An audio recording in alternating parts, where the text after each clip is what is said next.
Well, in the last hour, Ken had a chance to show you how important it is to really take a look at beginnings, at origins, to understand purpose and destiny. And so in this hour, it's my chance to take you back to the beginning. All the way back to the beginning, as far back as you can possibly go, all the way back to the very beginning of time itself. Well, in the beginning was hydrogen. And at first that hydrogen was pressed together in some kind of ball of matter. Then, for reasons we may never fully explain, that ball of matter exploded in a big bang that sent dust and gas and radiation into the ever-expanding reaches of our universe.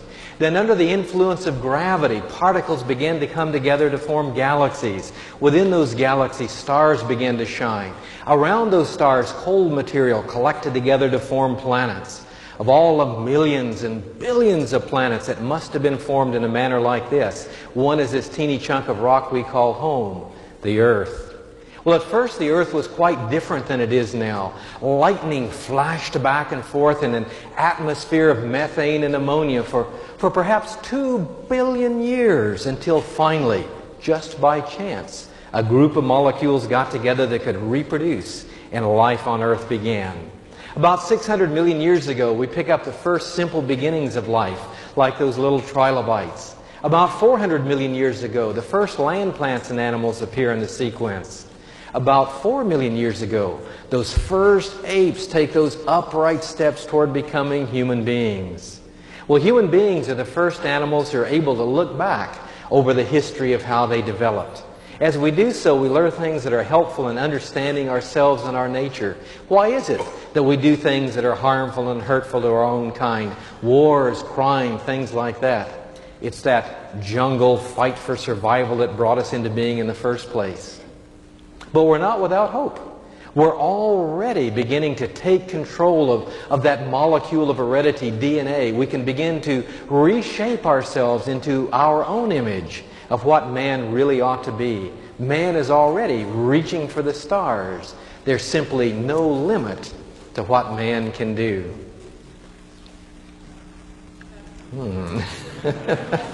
Hands up all those who think that's a good summary of the opening chapters of Genesis as explained by Ken Ham. Okay. Say, ushers, would you please? No. Well, I think you recognize that what I just told you is the exact opposite, isn't it, of everything you read in the book of Genesis and the rest of the Bible as well. But it is a story you've heard before, isn't it? What do we call the story that I just told you? Evolution. And so evolution, unfortunately, is a story that I used to tell. The first several years that I taught college biology, I taught it as an evolutionist. And it wasn't just a minor thing for me. I really tried to convince people that evolution was true and that they would have to change their ideas about God to fit with the so-called facts of evolution. And just for the young people, I'd kind of like to emphasize that story I just told you, I now recognize is the biggest lie that I ever told. But for many years, I didn't think of it as a lie. I thought of it as an alternate religion, of another way of looking at things that was really rooted in science. And I felt as a scientist I had a part in this new age, this new wave of things to come. Christians were always talking about back to God, back to the Bible. But here I was talking about remaking ourselves in our own image of what we ought to be. Of really bringing heaven on earth, not this pie in the sky, by and by. Well, you might think, if that's the way I believed, what is it that changed me from that belief in evolution to creation? It wasn't just a minor thing, as Harlow Shapley said here. Some people piously record, in the beginning God, but I say, in the beginning hydrogen. And he went on to say, give me hydrogen and I can give you the universe. And we can be done once and for all with myths and fables about a God or gods who created things. As Ken's explained so eloquently with quotes from evolutionists, evolutionists understand the spiritual warfare that exists between evolution and the Bible. Christians often pass it off as a minor thing. As an evolutionist, I understood that battle. And I was willing to battle for evolution and to try to convince people they had to give up their old-fashioned ideas about God. Well, for me, change came in a most unexpected manner. It began with my first college teaching job. Now, that wasn't at Clearwater Christian College.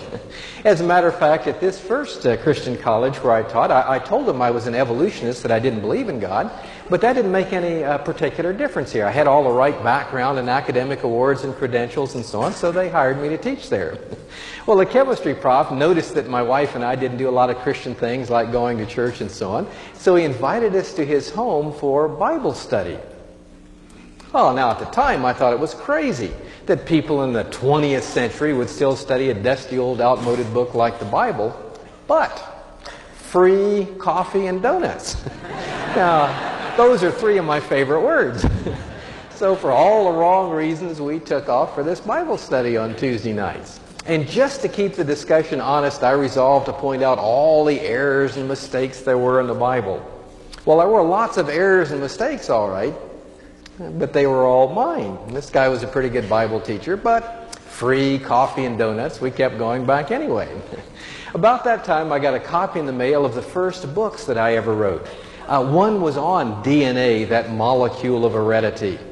And as I looked at that book and my name on the cover and so on, it had a life-changing impact on me. Up until that time, I thought that people who wrote books, especially science textbooks, knew what they were talking about.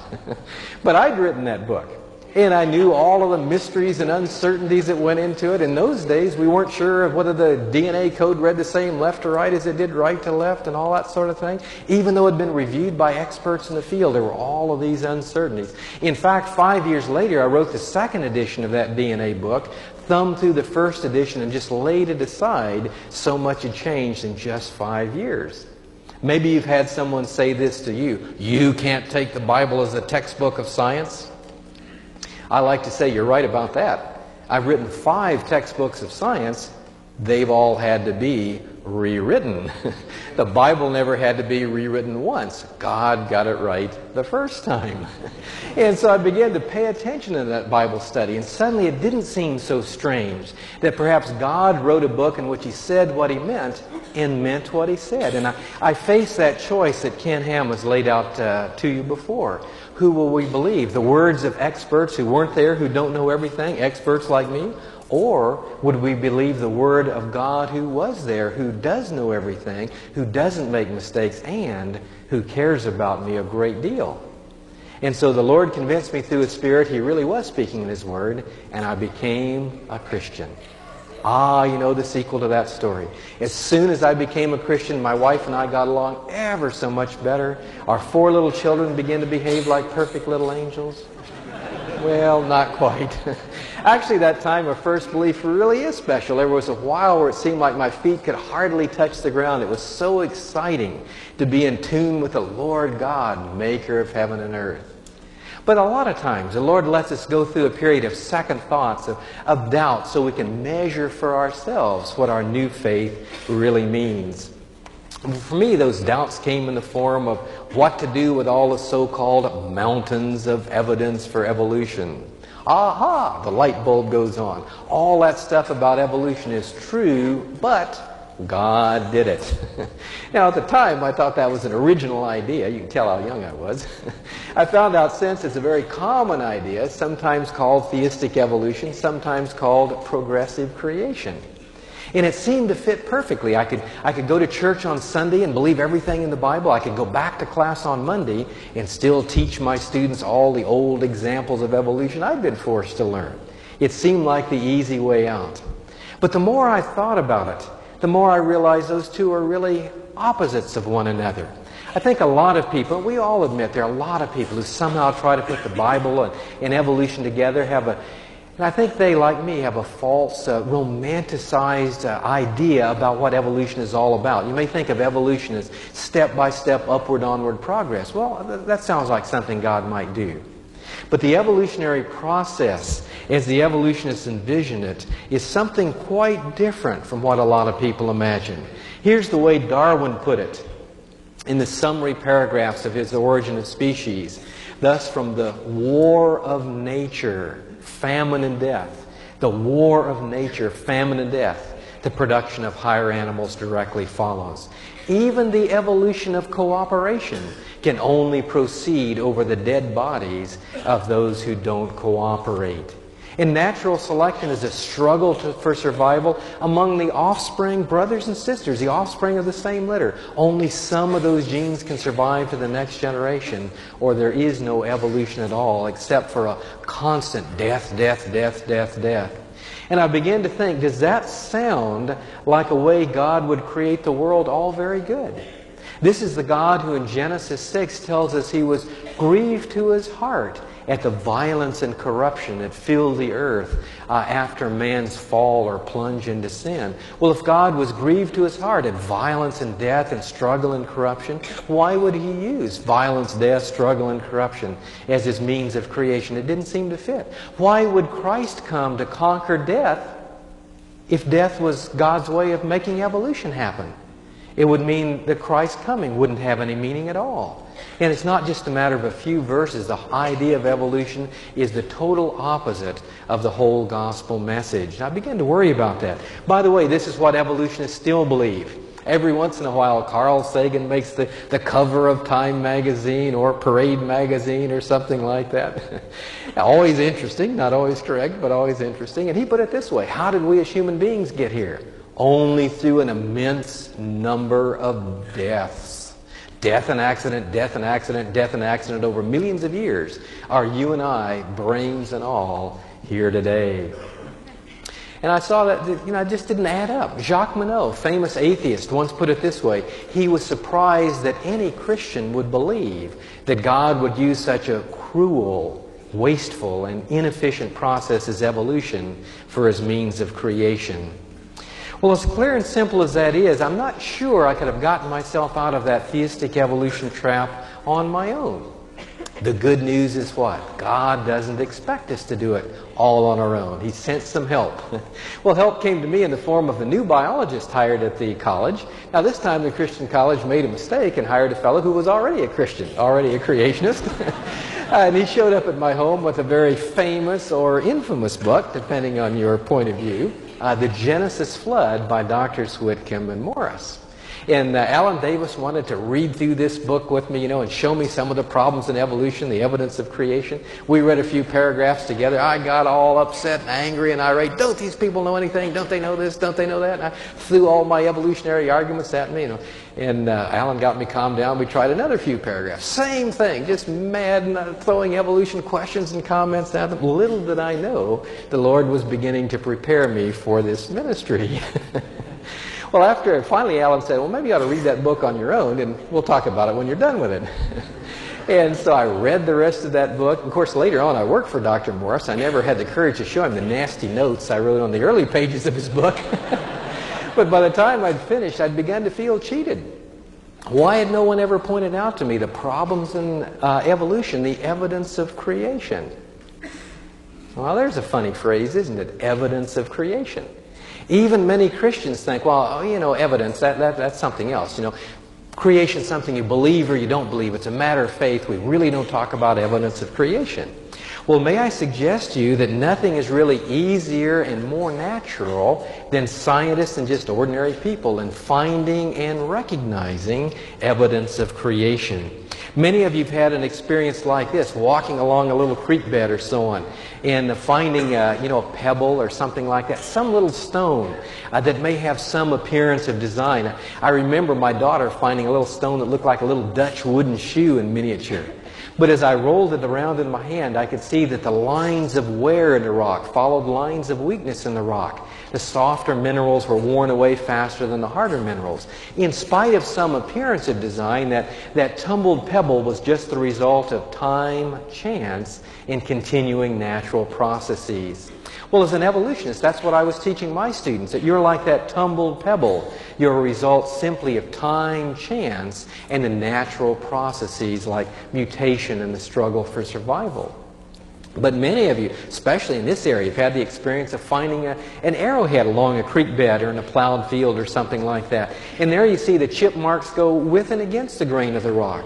The softer mineral, harder minerals are cut through equally. When you look at something as simple as an arrowhead, no working parts, still you recognize evidence of creation, matter shaped and molded by a plan that gives it a special purpose. What do you need to recognize evidence of creation? Answer: the ordinary tools of science, logic and observation. That's all you need, the ordinary tools of science, logic and observation. They're simply patterns of order in our universe that tell us they're not a result of time, chance, and chemistry, but plan, purpose, and special acts of creation. You know who understands that? Carl Sagan. Carl Sagan is an evolutionist, but he knows you can recognize evidence of creation in nature directly. He had convinced the American government to spend several $1 million on SETI, the search for extraterrestrial intelligence, as Ken was telling you about it. Well, now the government, in one of their first good moves, I guess, abandoned that project and so on. But they're looking for, private funding now. But why? Because he knows you can tell the difference between signals sent with deliberate intent, coded information, and just random background produced by nuclear fusion in stars and things like that. When we landed on Mars, Sagan was convinced, Mars had been there as long as the Earth, had passed through the right temperature even before the Earth had, and life was just a result of time, chance, and chemistry. He knew there had to be life on Mars if there was any truth in evolution. So he said, never mind the little scoops that dig for things. When the cameras scan the Martian landscape, there'll be something looking back at them. Well, as you know, we landed on Mars, couldn't even find an organic molecule. The place was absolutely sterile. And he decided that maybe life was a little harder to make than he had imagined. But suppose they'd found just one little bit of pottery, just a piece of pottery, just a broken handle of a cup. Everybody would have said, wow, there's creative intelligence on Mars. Maybe they died out. Maybe they colonized the Earth. But just looking at something as simple as a pebble or an arrowhead, you recognize creative intelligence, even if it's not earthly intelligence. Even if it was on Mars, even if it was outer space, what? Even if it was before the foundations of the earth, that transcendent creator God. Am I saying anything unusual? Not at all. That's what Paul tells us in Romans 1. The invisible things of God are clearly seen in all the things that have been made. How clearly? So that people are without excuse for not recognizing that evidence. You might say, well, if the evidence is that clear, why isn't everybody a creationist? The answer is everybody is a creationist. You'll never meet anybody who's not a creationist. You'll only meet people who are happy about it, like Ken and I, and people who are unhappy about it. What do they do? What I did before I became a Christian. Evidence. I don't see any evidence. Suppressing the truth, as we see in Romans 1. Suppressing the truth, holding it down, knowing it's there. Who's the maddest and the angriest at God? The atheist, Madeline Murray O'Hare. You don't get that angry at somebody who doesn't exist. But she knows he's there and hates him with every fiber of her being. And so we can find and recognize evidence of creation. I had a friendly debate with a fellow out in California when we lived out there. We used to have these mini debates in his class, and we just go back and forth. The students would ask us questions, and he interrupted me one time. He said, well, you can't talk about evidence for creation. Science deals with things we can taste, feel, and touch and stuff like that. He said, take energy, for example. Whoops. He said, whoops, made a mistake, didn't I? And, of course, I kind of filled in the void. Yeah, there are a lot of forms of energy. Gravity. You can't weigh it, test it, taste it, feel it. You can't buy a bottle of it or anything like that. But we know it's there by the effect that it has on things. The invisible things of God. God's a spirit, but we know it's there by the effect that he has on things, and most especially the effect that he has on our lives. Well, given that, let's take a look at a couple of things. So I began to take a look at my area of biology, the Morris Whitcomb book. It dealt especially with geology. And the evidence for creation was everywhere. I can't believe I'd missed it all that time and so on. Well, in the pebble and the arrowhead, we can talk about the difference between hard and soft rock. In living things, we can talk about the two basic ingredients of living things are DNA molecules and protein molecules. Fortunately, both of these are fairly straightforward. DNA is a long string of repeated units called nucleotides or bases, kind of like a string of pearls would make up a pearl necklace. And a protein molecule is a long string of amino acids. So we could think of DNA as a pearl necklace and proteins as a diamond necklace. And in all forms of life, viruses, plants, animals, bacteria, human beings, the works, the sequence of DNA that you inherit tells the cell how to line up amino acids to make each of the proteins responsible for structure and function. So the cell, in a sense, takes a look at the genetic codes and, okay, there's these 3 beads over here. I'll line up 1 amino acid over here, and just checks back and forth like that. Well, what about that relationship? Is that what you'd expect by time, chance, and chemistry? Well, at first you might say so, because after all, DNA is a string of bases, protein is a string of amino acids, and nothing is more natural than a reaction between acids and bases. Somewhere along the line, you poured vinegar on baking soda and watched the fizz and so on. So the evolutionist says, see, I got you anyway. If you just wait long enough, bases will start lining up amino acids, and life will begin just by time, chance, and chemistry. No creator is needed. Exactly the opposite. The problem is that natural relationship between bases and acids is the wrong one as far as living things are concerned. Oh, bases and acids react when? At death. What is death anyway? The triumph of chemistry over biology. As soon as molecules in your body begin doing what they want to chemically, you begin to return to the dust from which you're taken. In DNA, the bases stick out along the side of the chain like this here. But in proteins, the acids are part of the chain, a little red arrow as I've got it here. And so these, if you let DNA and proteins do what come naturally, they stick together in all the wrong places and actually contribute to the aging process and finally the decomposition, the destruction of life. The living relationship, the one you need for living things, is using a series of bases, actually taken 3 at a time, to line up a series of amino acid R groups. The groups that stick out along the side of the chain. Now, those groups can be acids, but they can also be a base. Single ring, double ring, short chain, long chain, with or without sulfur, they can be almost anything chemically. The point's this: there's no natural tendency for a series of bases to line up a series of R groups. That relationship has to be imposed from the outside. At this fundamental level, then, we have evidence that life on Earth is a product of special creation. I'll give you another example of the same sort of thing. Can aluminum fly? Or in Australia, can aluminium fly? Well, if you take that aluminium or aluminum, and a volcano might throw it somewhere, but it's not going to fly from point to point unless what? You stretch it out, nice long tube with a tail, some wings and engines, then it flies. We call it an airplane. Did you ever wonder what it takes to make an airplane fly? Okay. Take off the wings, study them, they don't fly. Take off the engine, study them, they don't fly. Take the little man out of the cockpit, study him, he doesn't fly. Now, try not to think about this if you're planning to fly somewhere after the conference or over Christmas. But an airplane is a collection of non-flying parts. Those 747s have 4.5 million non-flying parts. What does it take to make an airplane fly? Something every scientist can logically infer from his observations, something every scientist can use to formulate and test hypotheses. What does it take to make an airplane fly? Creative design and organization. Creative design and organization. Who gets the credit for designing those things? The aluminum, the gas, the rubber tires? No. The engineers get the credit for that. They get awards. They get all sorts of honors and adulation. Yet if you look at a living cell, much more sophisticated, much more complicated and intricate than any airplane, including the 747s, the Concords, and the Space Shuttle and the works. Who gets the credit? Oh, the molecules did it. They didn't get any help. Just thrown together by time and chance. Science tells us, no way. As long as science is based on logic and observation, science will understand the evidence for creation, even if evolutionists continue to deny it. When you take a look at a living cell, by the way, what have you got? You've got millions of molecules in a living cell all working together in harmony. But none of those molecules are alive. There's not a single molecule in your body that's alive. DNA isn't alive. Proteins aren't alive.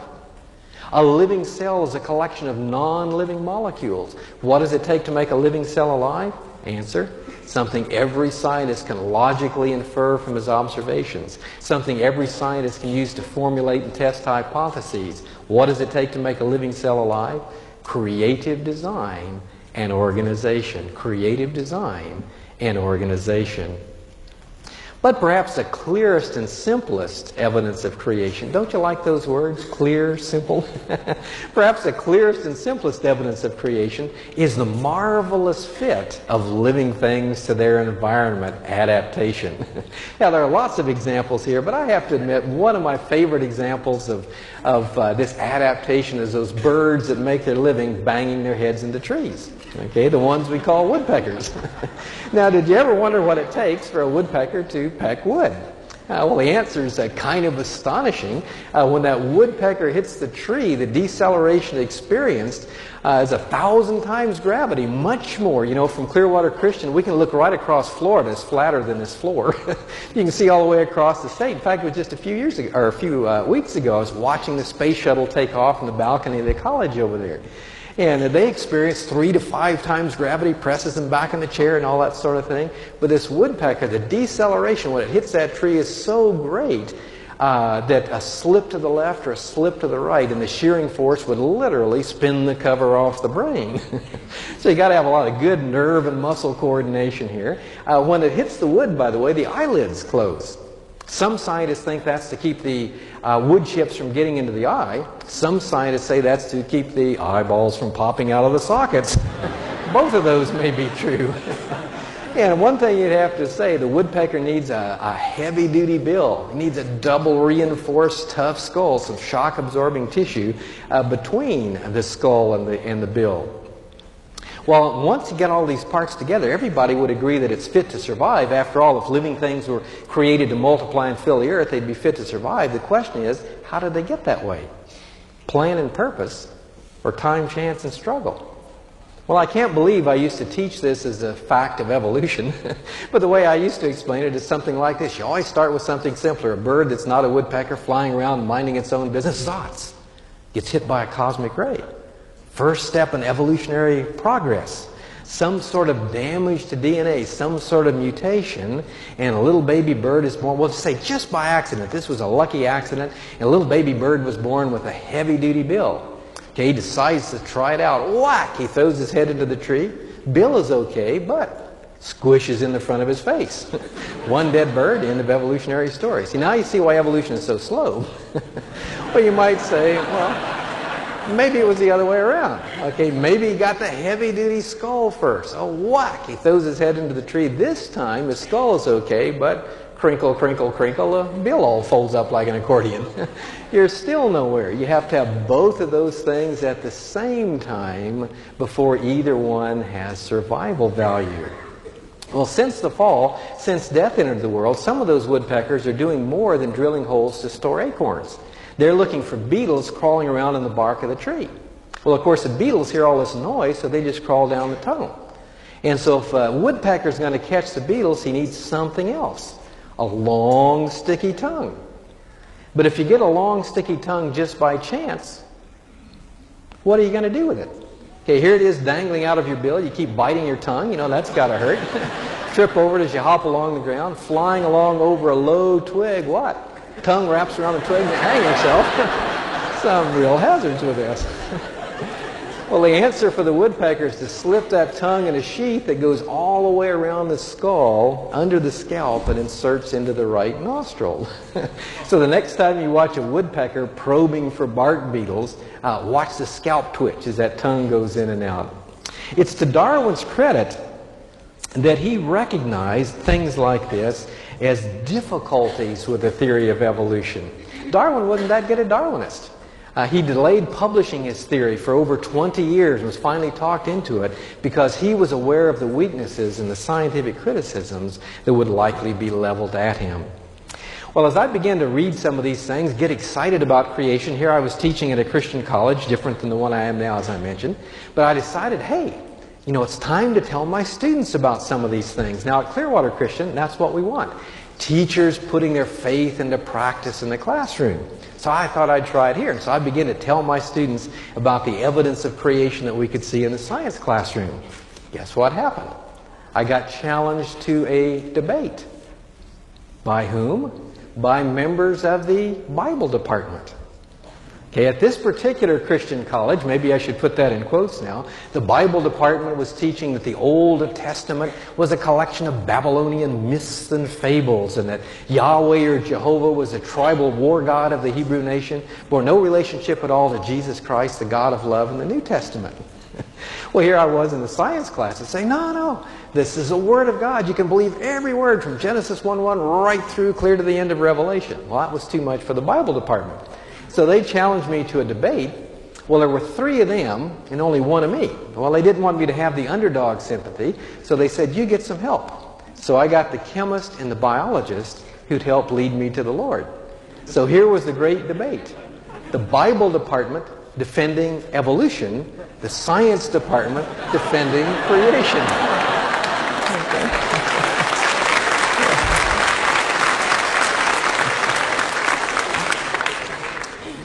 Well, after the great debate, nobody asked me questions about biology anymore. But some of my friends said, look, Parker, if you only knew something about fossils, then you'd give up this creation nonsense and come on into the 20th century with the rest of us.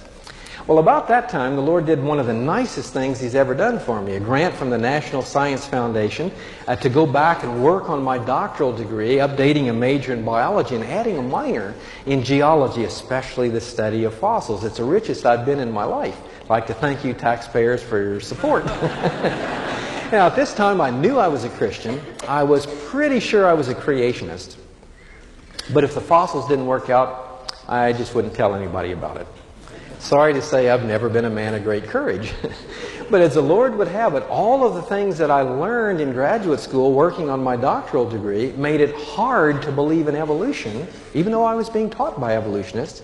The science made it hard to believe in evolution, easy to believe what the Bible taught about creation, about the fall, about the flood, and about our salvation in Christ. One of the first courses I got into was a little bit of an aside, but according to the catalog, this is where I was going to learn about the origin of the universe, the Big Bang, and all that sort of thing. And so we got into the class, and the prof said, you know, stellar evolution, the evolution of stars. He says, that's aging. That's aging. And the more I thought about it, I thought, that's evolution. Evolution is supposed to be things getting bigger and better, forming, coming into being, not wearing out. What we were studying was Hebrews 1, the heavens growing old and wearing out like a garment to be cast off. And he said that idea that the gas clouds condense to form stars, the nebular hypothesis, says there is a problem. Every time you do the calculation, the gas pressure pushing out is 60 to 100,000 times greater than the gravity pulling in. He laughed and said, maybe we should call it the nebulous hypothesis instead, meaning a fuzzy idea. And I thought, maybe that's not so challenging. And the rest of it was just fabulous exercise in descriptive astronomy and the wonders of God's world, as we saw Psalm 19 before our eyes, the heavens declaring the glory of God, the firmament showing His handiwork. Next class was in fossil plants. Got there right away, first thing on the front row, didn't want to miss a thing. The prof comes in fashionably late, and right up front he says, I suppose many of you are here to learn about the evolution of plants. He says, you aren't going to learn much. Charles Darwin wrote over a century and a quarter ago that the origin of flowering plants is, quote, an abominable mystery, unquote. He said, nothing's happened in the last century and a quarter to change that any. What you are going to find, he said, is that our modern plant groups go way back in the fossil record. And sure enough, there in Australia, you find some of the supposedly the oldest plants anywhere, these fabulous blue-green algae in the south and west of Australia. And never let anybody tell you these are simple plants. These blue-green algae can take seawater and turn it into life. There's no chemical company that can do anything like that. Biochemically, they're far more sophisticated than you and I. And guess what? Those same blue-green algae are doing exactly the same thing right off the shore where they find their fossils. What's the lesson? Evolution? Simple beginnings change from one kind to another? Not at all. Creation, complex beginnings, things created well-designed to multiply after their kind. There is a change. When you take a look at some of these plants, in fact, what we found out is there were more plants living in the past than there are at the present time.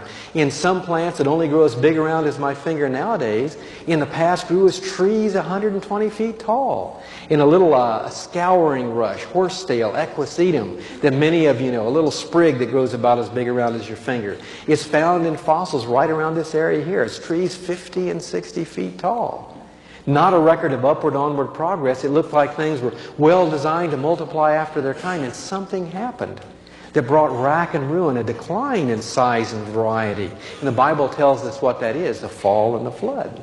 Professor Corner at Cambridge University summarized it in an interesting way. I had a chance to speak at Cambridge one time, and I wanted to meet Dr. Corner in person. But his students say that even though he believes in evolution, he believes in being honest with the evidence. And this is the way he put it, that I still think to the unprejudiced, even though he believes in evolution, if you just look at the fossils, I believe to the unprejudiced, the fossil record is in favor of special creation.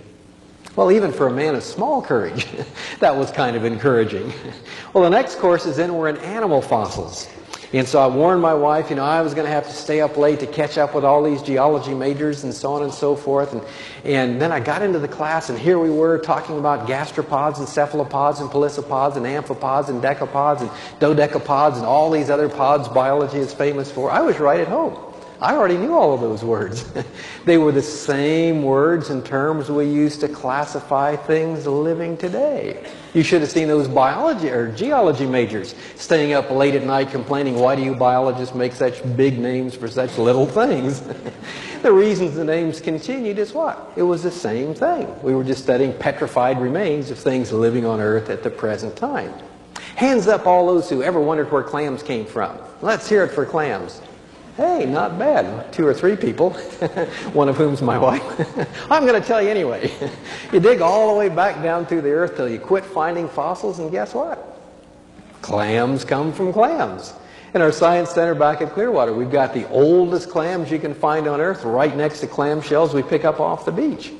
And we love to let young people come to the Science Center, look at these things, and tell us, what's evolution done to clams over what they say is the last 500 million years? They look at you, clams are clams are clams. Well, let's see. How many of you ever wondered where snails came from? Okay. Not a very curious group, are you? But you dig all the way back down to the bottom, you quit finding fossils. Sure enough, snails come from snails. The first snails we find, high-spired, low-spired, spiny, with and without spines, all those sorts of things and so on. And the same thing with corals, all the way back down. Clams come from clams, snails come from snails, corals come from corals. As my wife put it one time, the one thing you never find are what? Snams and clails and chlorals. Something to get all of those things mixed up like that. So again, this was, instead of making it hard to believe in the Bible, what I was learning about animal fossils was making it hard to believe in evolution, easy to believe what the Bible said about things created well designed to multiply after kind, and the decline in size and variety that followed the fall and the flood. Well, then I got to stratigraphy, the course on rock layers. My last session today, I'll take you on a backpacking trip down into Grand Canyon, as I actually do with my students on occasion. It will take a close-up look at some of those rock layers. But there's an experiment my wife likes to do right there in the Science Center. She made up a little tube of plexiglass about so long and so on, with essentially sand, gravel, and clay in it, 3 different sizes of things. And we had a public school group at the Science Center one time, and my wife asked the young people, I think it was about grade 6, and she said, how long does it take for rocks to form layers? Hands go up all over the room. Millions of years, millions of years, millions of years. And so my wife says, well, in science, we like to check our ideas against our observations. So I've got some stuff here, and I'm going to turn this tube upside down, and you watch what happens. So she turns it upside down, all the stuff tumbles down through this 4 feet of water, and in about 20 seconds, you've got 3 layers of sand, gravel, and clay. And so she asked the students, how long did it take to form these 3 layers? Hands go up all over the room. Millions of years, millions of years, millions of years. Well, my wife is a patient woman. It's my job to train her in patience. And so she said to the students here, let me try that one more time. In science, we like to check our theories against our observations. So I'm going to turn it over again. When I say go, you see where the hands of the clock are, and I'll turn it over and we'll try it again. So she turns it over, and, go. All the stuff tumbles down through the rock layers like that. About 20 seconds later, here's these 3 layers. How long did that take, she said? Hands go up all over the room. Millions of years, millions of years, millions of years. And I have to admit, my wife and I have got so concerned and enthused about books for young people. And what a privilege it is to have all of those books out there on the table now. And I think it took me 3 years to change my thinking from evolution to creation. And I think one of the reasons is I had to unlearn all of the things that I thought I knew as a fact. And it's so important to me. One of the most important people on earth is a kindergarten teacher. The next most important is first grade, right on up the line. If we can get our young people thinking right, thinking from the foundations right, what's the scripture say? Making wise the simple. A little child can understand more about the nature of the universe if they understand those opening chapters of Genesis than a scientist with a string of degrees after his name. And we can keep them from having to go through what I had to go through, unlearning and relearning. It's real important to get those foundations established right from the word go. So when it came to those rock layers, in the class, I thought that this might be some kind of a challenge here in this class. How long is it going to take to form rocks like this? We know by observation, and Ken showed you those slides there from Mount St. Helens. We know by direct observation in nature that huge numbers of finely laminated layers can form very, very quickly. Well, the prof knew that too, even though he believed in evolution, and they often say it's roughly an inch per million years of sediment and so on. He was talking about a layer of rock in class about so thick that was supposed to involve 20 million years of evolution based on the little teeny microfossils inside. So I was just listening, taking notes on zoning rocks with conodonts, these microfossils. And then the prof stopped. He said, I followed this rock layer down the creek bed, and he said, here was a shellfish, nautilus with a shell shaped like an ice cream cone, perched on its tip end through the whole 20 million years. He said, how could that happen? How could that animal perch on its tip end for 20 million years without falling over? And of course, if the rock had already hardened, it couldn't stab its way through there. He said, these things are a real mystery, and wrote the name polystratic fossil on the board. Fossils that cut through many rock layers. Well, these are found all over the place. They're especially common in coal deposits, where you may have a tree go right up through several coal seams, several layers of shale and things like that, and it's no more rotted at the top than it is at the bottom. And evolutionists are mystified by those things. Some evolutionists have admitted in print that implies rapid deposition of the whole thing. All of those rocks had to be deposited before any rotting had occurred in this particular tree. My wife found one of these in a coal seam in Australia. And so among the bags we brought back, she brought back a tree trunk. Our bags are always interesting to look at. Come back from their customs, usually they're just anxious to get us out of the country. They don't care about some of these things. And so these are especially common in coal. And we see how those form in Mount St. Helens.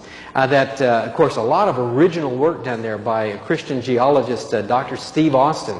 That Mount St. Helens video is phenomenal. Here, a wave of water produced by this mud flow into Spirit Lake sloshes up the side of a hill, sheer up to 864 feet.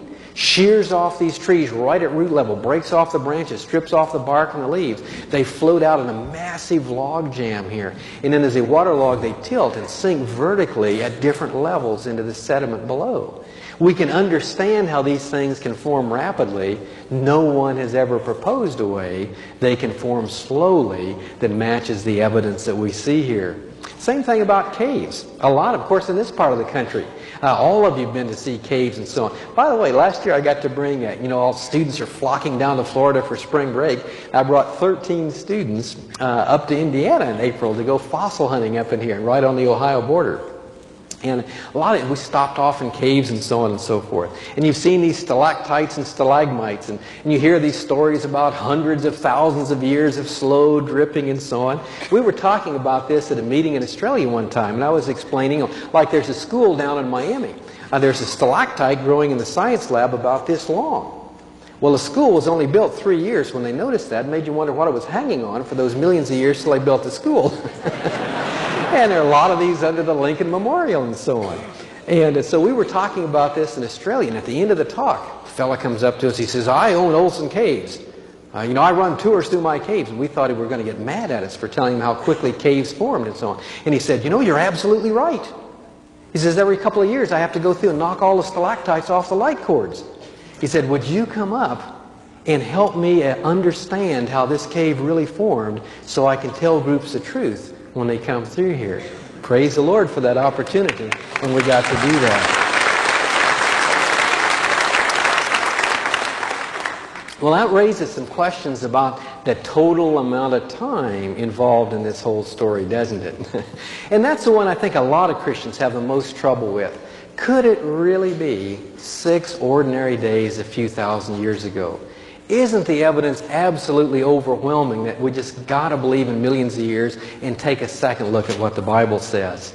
Well, I signed up for the geophysics course to study firsthand these radioactive decay dating methods, and still not really having made up my mind, I was kind of concerned, am I really going to be able to just take the Bible as it seems to be speaking and so on? And so we went over all these methods, uranium and lead and potassium, argon and so on, rubidium and strontium. And after explaining all the methods, the professor gave us a problem to calculate the age of a rock based on 2 sets of data. And he didn't make it up. These were real published information on these rock units.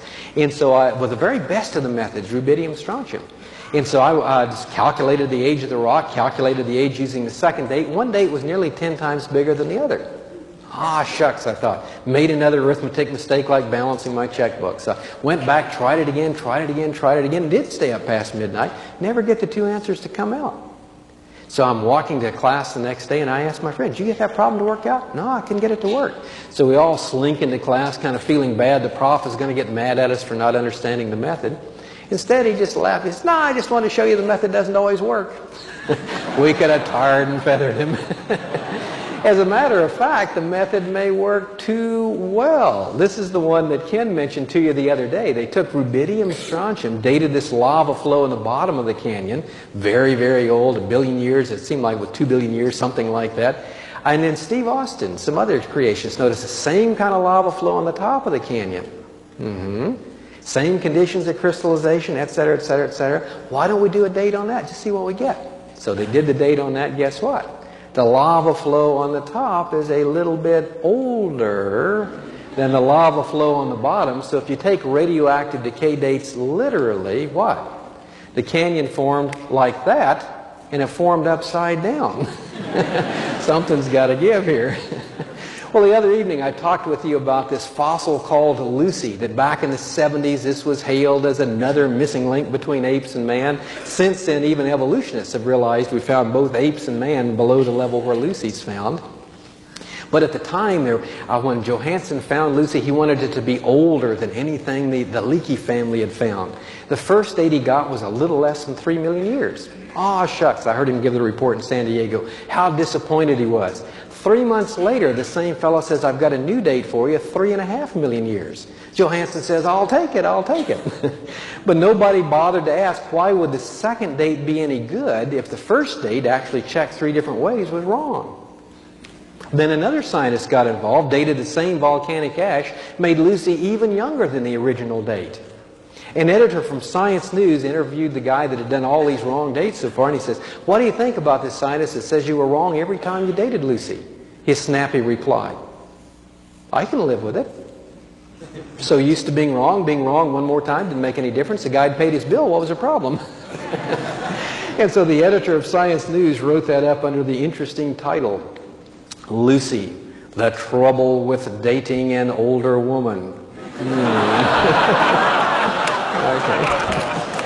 Well, out in San Diego, we had the trouble with dating an older man. There was a skull found in the cliffs above San Diego called Del Mar Man, and a scientist who invented a hot new method of dating amino acid racemization said this skull must be 40,000 years old, older than many evolutionists thought man had been in that part of the country. But he had calibrated his method next to carbon-14. Nobody told him carbon-14 needed to be corrected.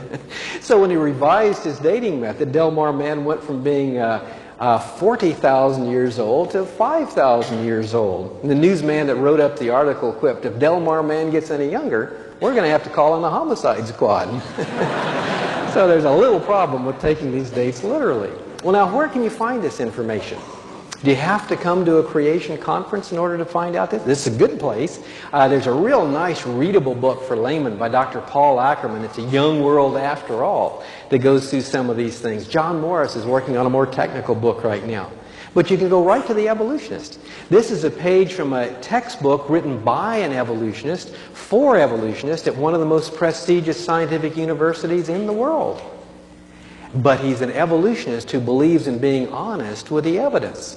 And so he goes through all the problems in radioactive decay dating methods, not knowing how much you had to start with, not knowing full well that the system isn't closed and so on, that things have been added and subtracted, not knowing what the radioactive decay might have been like or how it would be affected by extinct radiation and so on.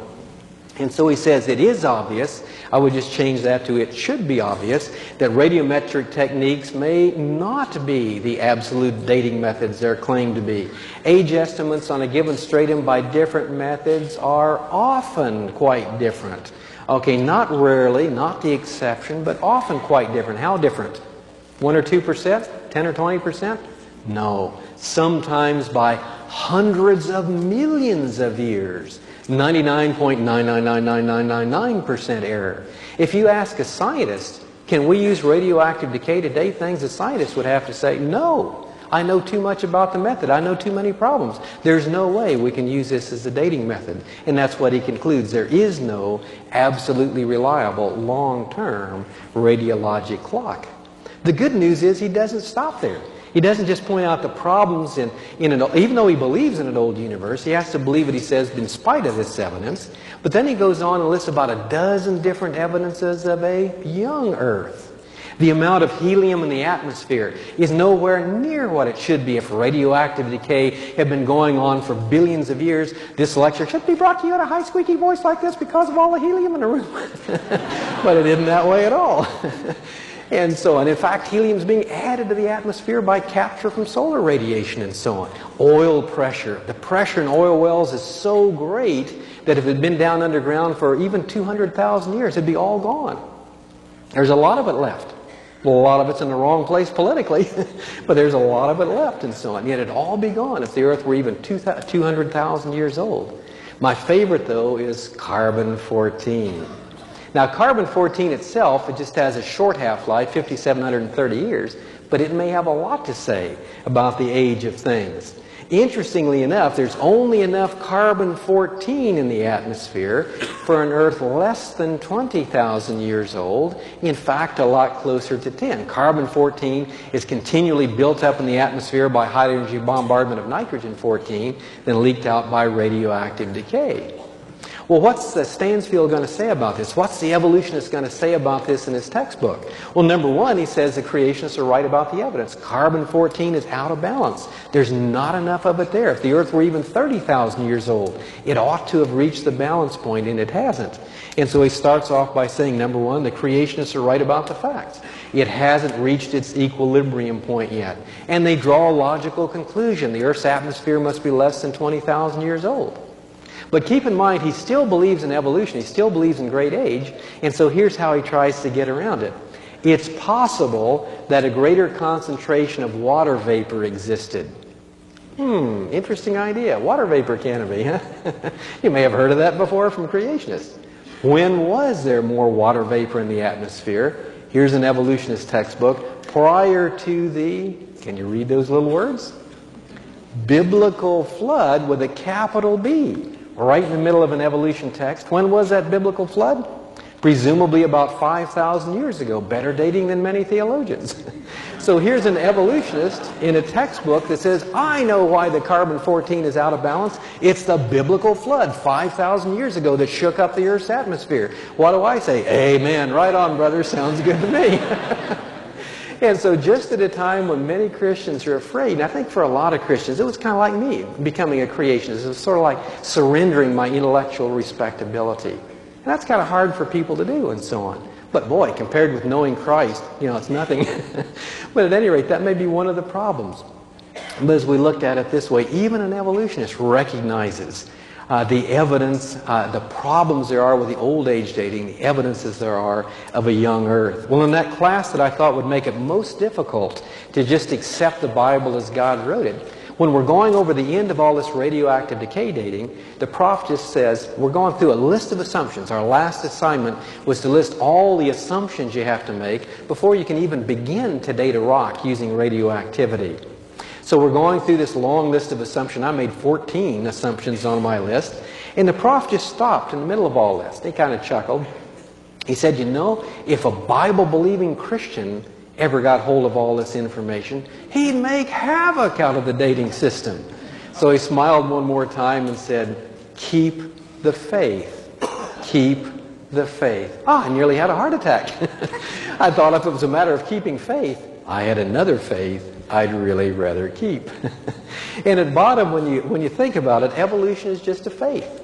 It's a faith based on the words of men who weren't there, the words of men who don't know everything, the words of men who make lots of mistakes, and so on. Evolution is a faith the facts have failed. It's just so plain. And what's that alternative?